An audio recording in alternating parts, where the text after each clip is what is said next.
Hello dear student, जैसा कि आप लोग जानते हैं कि टेस्ट सीरीज चल रहा है, ठीक है। तो हम ये जो है बोर्ड पे जो क्वेश्चंस लिखे हैं ये 8 क्लास और 7 क्लास और 6 क्लास के लिए बहुत बहुत महत्वपूर्ण है, इंपॉर्टेंट है, क्योंकि ये बेसिक चीज है।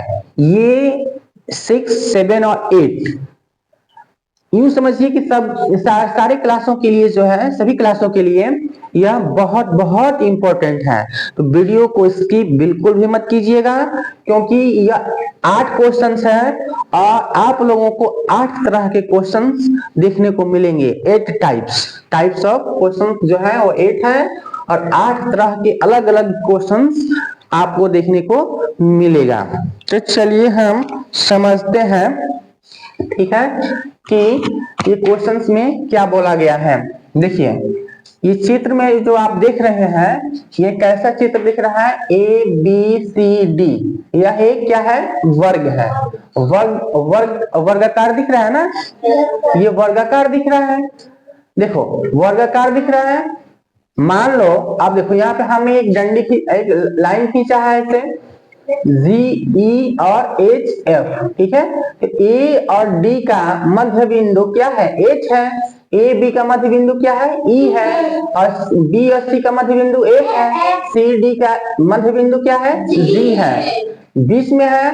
तो जब से हम बीचों बीच जब किसी डंडे को हम मान लो कि कोई डंडा है, आपसे कोई बोले कि उसको आधे आधे भाग में बांटना है, बीचों बीच काटना है, तो जब मध्य बिंदु से काटोगे, बीच से काटोगे, एक डंडा है, लाठी है, जब उसको बीच से काटोगे आधा आधा आधा काटना है, तो बराबर बराबर काटोगे ना।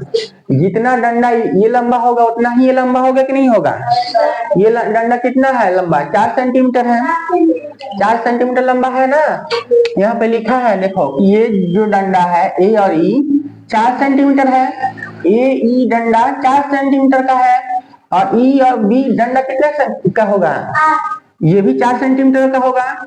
यहां से यहां तक, जब यहां से यहां तक 4 सेंटीमीटर का होगा, ये पूरा डंडा है, हमने बीच से यहां से काट दिया, समझो, बोर्ड पे देखो, बीच से यहां से काट दिया, ये डंडा को यहाँ से बीच से काटा, तो यहाँ से यहाँ तक की लंबाई 4 सेंटीमीटर है।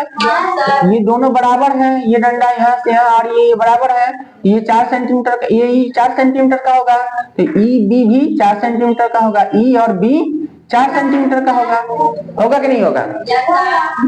आप देखो, आप पूरा डंडा कितना बड़ा हो गया? ए और बी, ये जो बड़ा वाला डंडा देख रहे हो, ए और बी जो डंडा है, ए और बी कितना हो गया? ए बी की लंबाई कितना हो गया? 4 और 4 8 सेंटीमीटर। 8 सेंटीमीटर हो गया ना।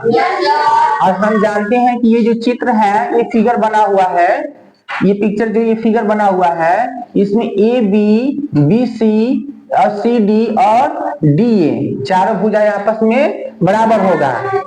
बराबर होगा, क्यों होगा? क्योंकि यह वर्ग है, वर्ग का सभी भुजा बराबर होता है आपस में, ठीक है। तो ये 8 सेंटीमीटर का हुआ, 4 और 4 8, तो ये भी 8 सेंटीमीटर, ये भी 8 सेंटीमीटर, ये भी 8 सेंटीमीटर। तो ए बी सी डी का परिमाप निकालना है, तो वर्ग का परिमाप कितना होता है बताओ? 4 गुने भुजा। कितना होता है? 4 गुने भुजा।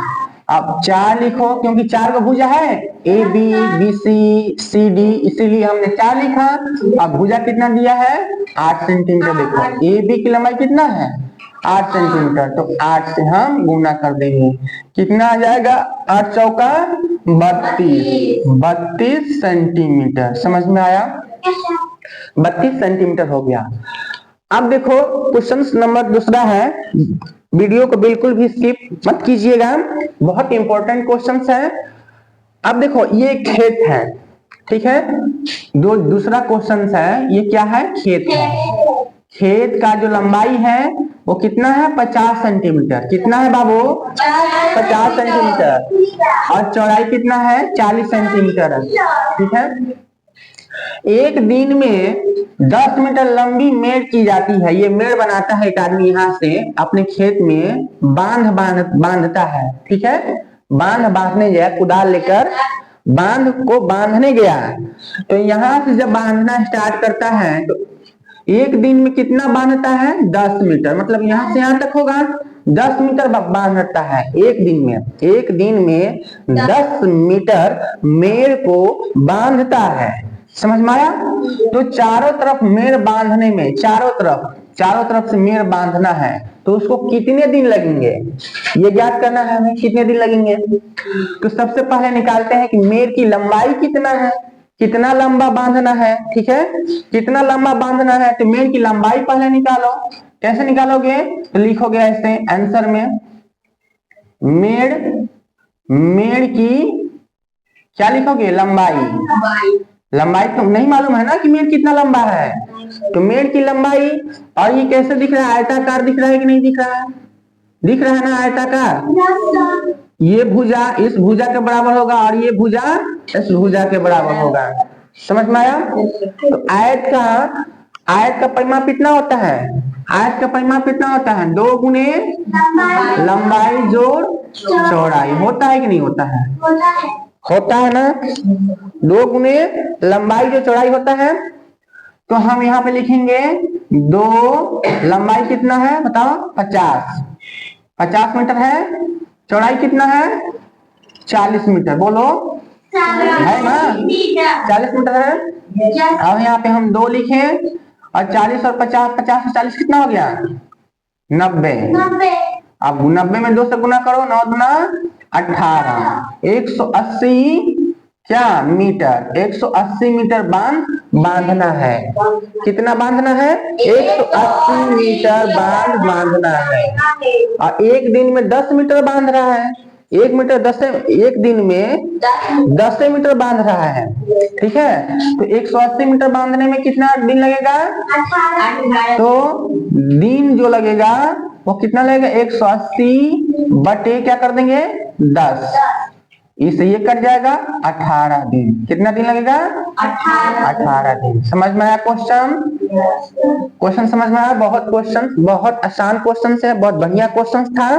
ठीक है, कितना दिन लगेगा? 18 दिन। ये हम लोग के आम जीवन से रिलेटेड क्वेश्चन है। पापा जी बोले कि कुदाल लेके जाओ है बांधने।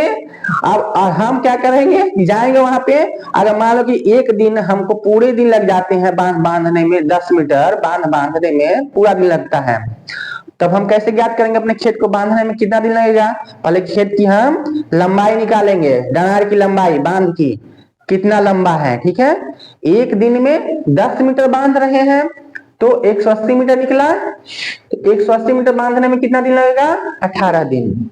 समझ में आया क्वेश्चन? अब देखो क्वेश्चन नंबर 3 है, पहले समझ लो बाबू फिर लिखना।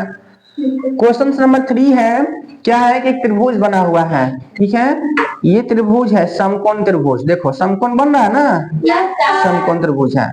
तो त्रिभुज है, तो त्रिभुज का क्षेत्रफल निकालना है, ट्रायंगल ऑफ एरिया।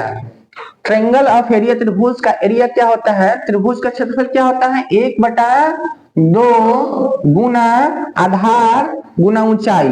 क्या लिखोगे? आधार गुना ऊंचाई। आधार गुने ऊंचाई होता है। देखो ये इसको आधार बोलते हैं। बीसी क्या है बाबू? इसमें आधार है। बीसी क्या है? आधार है। और ए बी ऊंचाई है। ए और बी ऊंचाई है। तो बताओ यहाँ पे 1/2 लिखें और आधार क्या लिखेंगे? आधार 12। क्या लिखेंगे? 12। ऊंचाई क्या लिखेंगे? 8। ठीक है, आप 2 से काट देंगे, 2 छंक 12 और 6 और 8 में गुना करके यहाँ पे लिखेंगे 6 8 48। 48 क्या? ये सेंटीमीटर में है बाबू। ठीक है, सेंटीमीटर। तो ये सेंटीमीटर स्क्वायर। ठीक है, सेंटीमीटर स्क्वायर, वर्ग सेंटीमीटर पढ़ेंगे इसको। समझ में आया क्वेश्चंस बहुत इजी है, बहुत आसान क्वेश्चंस है। ठीक है, आप देखिए ये भी 4 नंबर जो क्वेश्चंस है वो 3 नंबर क्वेश्चन से बिल्कुल अलग है। ठीक है, तो हर एक टाइप के क्वेश्चंस देखने को मिलेगा। वीडियो को स्किप करके बिल्कुल मत देखिएगा, क्योंकि 8 क्वेश्चंस है, 8 तरह के क्वेश्चंस आपको सीखने को मिलेंगे इस वीडियो में। तो देखिए इसमें क्या है, ये कैसा दिख रहा है आपको? बताओ कैसा दिख रहा है? हाँ, वर्ग की तरह दिख रहा है ना। हमने बताया कि वर्ग की सभी भुजाएं क्या होती है? आपस में बराबर होती है। तो अगर ये 10 सेंटीमीटर का होगा तो ये भी ये भी 10 सेंटीमीटर का होगा, ये भी 10 सेंटीमीटर, ये भी 10 सेंटीमीटर होगा ना। आप कह रहे हैं कि 6 रुपया प्रति मीटर के 6 रुपया प्रति मीटर की दर से तार लगाने का खर्च। और हम तार कहाँ लगाएंगे? इस बांध पे। यहां से तार लगाना स्टार्ट किए, इधर गए, इधर गए, इधर गए, यहां से फिर यहां गए, बांधी पे तो लगाएंगे, इसके किनारे किनारे तो तार लगाएंगे ना हम। तो ये किनारा कितना लंबा है कैसे पता चलेगा? इसका हम परिमाप निकालेंगे। क्या निकालेंगे? परिमाप निकालेंगे। तो पहले लिखो, क्या लिखोगे कि वर्ग का परिमाप, वर्गाकार है ना ये, वर्ग का परिमाप। वर्ग का परिमाप क्या होता है बताओ? क्या होता है? 4 गुना, अभी ना बताए हम, 4 गुना 4 गुना भुजा, हाँ 4 गुना भुजा, 4 गुना भुजा हो गया। 4 गुना भुजा कितना है? 10। तो 10 लिखेंगे यहाँ पे, 10 चौका 40, 40 मीटर, 10 चौका 40 मीटर। तो हमें पता चल गया है कि ये जो बांध है वो कितना लंबा है? 40 मीटर लंबा है। और इसी पे हमें क्या लगाना है? तार लगाना है। ठीक है, बिजली का तार हो या तार से घेरना हो, कांट वाला जो तार होता है, ठीक है। तो 40 मीटर तार लंबा है हमारा बांध जो है खेत का, 40 मीटर उसकी पूरी लंबाई है। ठीक है, पूरी लंबाई कितना है? 40 मीटर है। और 1 मीटर लगाने का खर्च कितना है? 6 रुपया। 1 मीटर तार लगाओगे तो कै रुपया खर्चा होगा? 6 रुपया खर्चा होगा। तो 40 मीटर लगाओगे तो कितना खर्चा होगा? कैसे निकलेगा? 40 गुना 6 कर देंगे। अब 6 चौका 24, कितना निकल गया? 240 रुपया। बाबू समझ में आया? समझ में आया तो कमेंट बॉक्स में यस लिखिए। ठीक है, अब देखो शीला, क्वेश्चन नंबर 6। ठीक है, पहले ये क्वेश्चन देख लो, 5 नंबर क्वेश्चन छोड़ रहा है। ठीक है, देखो यहाँ पे कौन बना हुआ है? कौन बना हुआ है? ओ 4 क्लास वाले इधर देखो, यहाँ पे कौन बना हुआ है? कौन बना हुआ है ना। अब ये पूछेगा कौन का नाम क्या है? कौन सा कौन बना है? ठीक है, कौन सा कौन है ये बताओ? कौन सा कौन है? न्यून कौन है ना, क्योंकि ये 90 डिग्री से क्या है? छोटा है। 90 डिग्री से छोटा होगा तो क्या बोलेंगे उसको? न्यून कोण। ठीक है, तो यहाँ पे लिखेंगे न्यून कोण। क्या लिखेंगे बाबू? न्यून कोण लिखेंगे। समझ में आया? आप देखो क्वेश्चन नंबर 6 है। क्वेश्चन नंबर 6 में क्या है कि शीला और संगीता 2 शख्सियां हैं। ठीक है, उनके पास टोटल कितना पेन है? 20 पेन है। पहले समझ लो क्वेश्चंस, कितने पेन है? 20 पेन है। कौन कौन है? शीला और संगीता, 2 लोग हैं और 20 पेन है। इस 20 पेन को 3:2 में बांटना है। 3:2 में बांटना है। तो देखो शीला को कितना मिलेगा अब और संगीता को कितना मिलेगा, कैसे पता चलेगा? तो देखो आओ समझते हैं। पेन की संख्या कितना है बताओ? 20 है। ठीक है, देखो ये 3:2 जो 2 लिखा हुआ है, इसी अनुपात में शीला और संगीता को पेन मिलेगा। देखो शीला क्या क्या लिखा है? 3 लिखा है, तो शीला को कितना मिलेगा बताओ? 3x पेन मिलेगा। और संगीता को कितना मिलेगा? 2x। और ये दोनों पेन मिलकर कितने के बराबर हो जाएगा? 20 के बराबर होगा। 20 पेन है ना, इसी 20 पेन को शीला संगीता में बांटना है हमें। शीला और संगीता को जो पेन मिल रहा है उसका अनुपात कितना है? 3:2 है। मतलब शीला को 3 मिला और संगीता को 2 मिला। ठीक है, तो हम अभी 3 और 2 मिला नहीं, ये अनुपात है। वास्तव में कितना मिलेगा हम यहां से निकालेंगे। टोटल पेन कितना है? 20। ठीक है, अब यहां से देखो शीला को कितना मिला? 3x और संगीता को 2x। समझ में आया? और 3 और 2 कितना हो गया? 5x is equal to 20। इसलिए x इजिकल टू 20/5।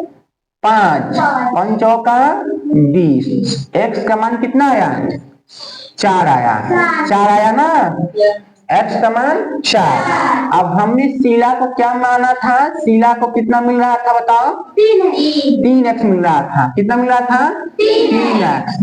तो हम यहाँ पे 3 लिखेंगे और x की जगह पे 4 गुना कर देंगे, 4 12।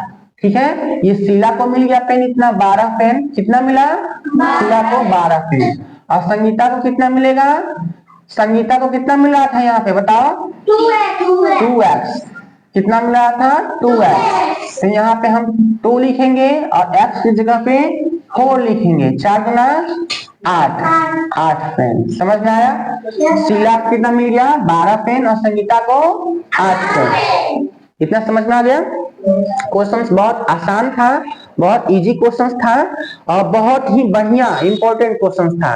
ये जो है एसएससी सीजीएल में, ग्रुप डी में हो, रेलवे का एग्जाम हो, उसमें ऐसे क्वेश्चंस बहुत बार पूछे गए हैं, आगे भी पूछे जाएंगे। आप लोग ध्यान से देखिएगा इसको। फिर देखो ये भी क्वेश्चन जो है, ये रेलवे का क्वेश्चन है। देखो 8 क्लास में, 6 क्लास में दिया है, 6 क्लास के बुक में दिया हुआ है। यह रेलवे में पूछा जाता है, एसएससी में पूछा जाता है।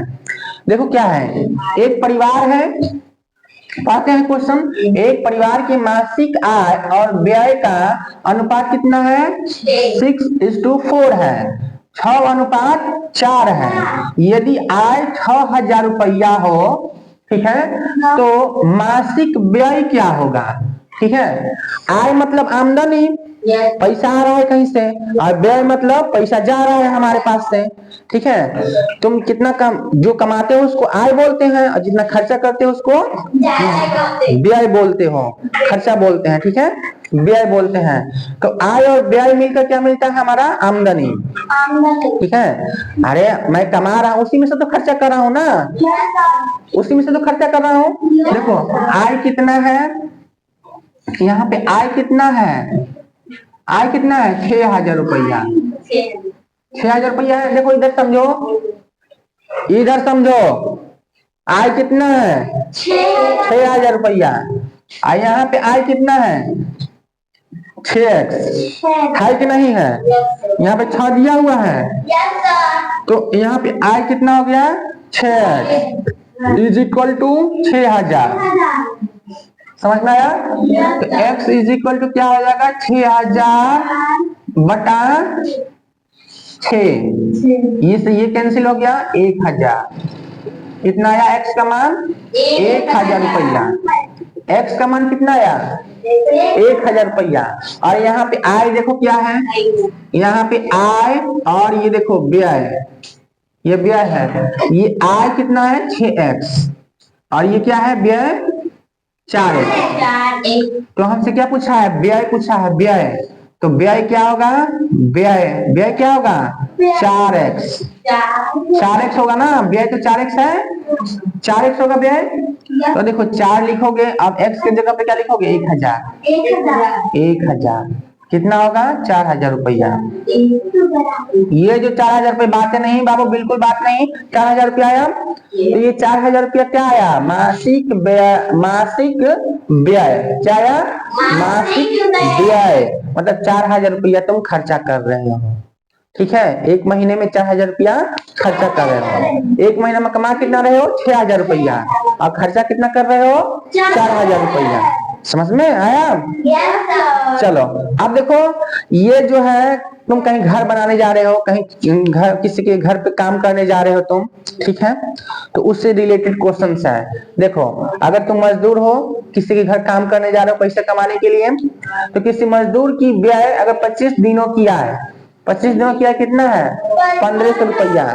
मान लो कि तुम्हारे पापा 25 दिन में कितना कमा रहे हैं, 1,500 रुपया, तो 60 दिनों में कितना कमाएंगे, कैसे बनाएंगे, एक नियम। एक नियम से तुमको बनाने की क्लास में बताया गया होगा, स्कूल में जो है, स्कूल में बताया गया होगा एक नियम। एक नियम किसको बोलते हैं, तो देखो कैसे बनाते हैं इसको।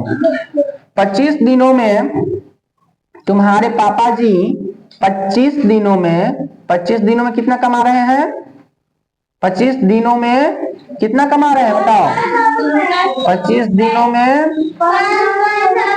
1,500 रुपया कमा रहे हैं। कमा रहे हैं, है ना? तो एक दिन में कितना कमाएंगे? इसलिए एक दिन में देखो ये चुकी है, इसका ये चुकी बोलते हैं और ये इसको बोलते हैं इसलिए। समझ में आया? ऊपर एक बिंदी और नीचे दो बिंदी, इसलिए एक दिन में कितना कमाएंगे? 1500 बट्टा 25।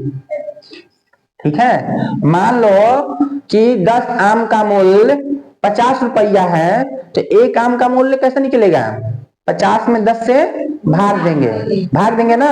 वैसे ही 25 दिनों में 1500 रुपया कमा रहे हो, तो एक दिन में कितना कमाओगे? 1500 बटा 25। समझ में आया? तो 60 दिनों में कितना कमाओगे? इसलिए 60 दिनों में कितना कमाओगे? यही एक ही नियम है, तुम्हारे बुक में दिया गया है। ठीक है, तो 60 दिनों में कितना कमाओगे बाबू? बताओ कैसे निकलेगा? 1500 बटा 25, ये वाला चीज जो ऊपर लिखा हुआ है वो लिखेंगे, और फिर ये जो 60 है वो कहाँ लिखेंगे? यहाँ पे लिखेंगे, 60 लिखेंगे ना।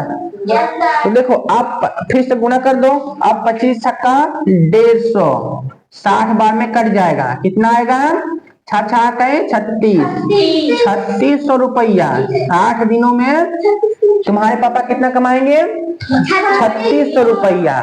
तो क्वेश्चंस बहुत आसान था, बहुत इजी क्वेश्चंस था। इसको आप लोग बार बार देखिएगा और कॉपी पेन लेकर इसको आप बार बार बनाइए, क्योंकि इस जितनी बार बनाएंगे ना उतनी बार आप लोगों को प्रैक्टिस होगी और उतनी बार जो है बनाने आपको आएगा।